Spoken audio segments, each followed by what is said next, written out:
Pregnancy first 3 monthsలో వచ్చే కడుపు నొప్పికి గల కారణాలు ఏంటి, ప్రెగ్నెన్సీలో కడుపు నొప్పి వచ్చినప్పుడు ఎప్పుడు డాక్టర్ గారిని చూడాల్సి వస్తుంది. నమస్తే, నేను మీ డాక్టర్ పద్మలత యారాసి, మాతృత్వ ఫర్టిలిటీ సెంటర్ ప్రొద్దుటూరు.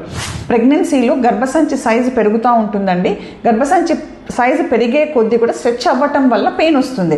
అలానే గర్భసంచికి సైడ్స్లో ఫాలోపియన్ ట్యూబ్స్, ఓవరీస్ అని ఉంటాయి, ప్లస్ లిగమెంట్స్ ఉంటాయి.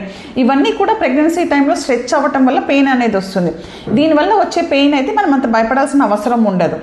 నెక్స్ట్ వచ్చేసేసి మనకు ప్రెగ్నెన్సీ హార్మోన్స్ అనేవి ఉంటాయన్నమాట. ఆ హార్మోన్స్ వలన మనకి గ్యాస్ట్రైటిస్ కానీ మలబద్ధకం కానీ రావడం జరుగుతుంది. దానివల్ల ఈ అబ్డామిన్ బ్లోటింగ్ వచ్చేసేసి పెయిన్ వస్తుంది. వాటికి మనం పెద్ద టెన్షన్ పడాల్సిన అవసరం ఉండదు. ఆ కడుపు నొప్పికి కూడా మనం ఎప్పుడు డాక్టర్ని చూడాలి ప్రెగ్నెన్సీలో కడుపు నొప్పి వస్తే ఫస్ట్ 3 monthsలో అని అంటే, ఎక్టోపిక్ ప్రెగ్నెన్సీలో వచ్చే కడుపు నొప్పి చాలా సివియర్గా ఉంటుందంటే, ఎక్టోపిక్ ప్రెగ్నెన్సీ అంటే ప్రెగ్నెన్సీ గర్భసంచి పక్కన నిలబడడం అనమాట, గర్భసంచిలో కాకుండా అట్లా పక్కన నిలబడినప్పుడు వచ్చే నొప్పి చాలా విపరీతంగా ఉంటుంది. ఒక్కొక్కసారి పేషెంట్ అంటే కొలాప్స్ అయిపోయి పడిపోతారు అనమాట, అంటే మన కాన్షియస్లో ఉండరు. అటువంటిప్పుడు ఇమ్మీడియట్గా డాక్టర్ని చూడాలి. అలాగే యూరిన్ ఇన్ఫెక్షన్ ఉన్నప్పుడు, వెజైనల్ ఇన్ఫెక్షన్స్ ఉన్నప్పుడు కూడా పెయిన్ ఉంటుందండి. అటువంటిప్పుడు కూడా డాక్టర్ని సంప్రదించాల్సి వస్తుంది అనమాట. Thank you.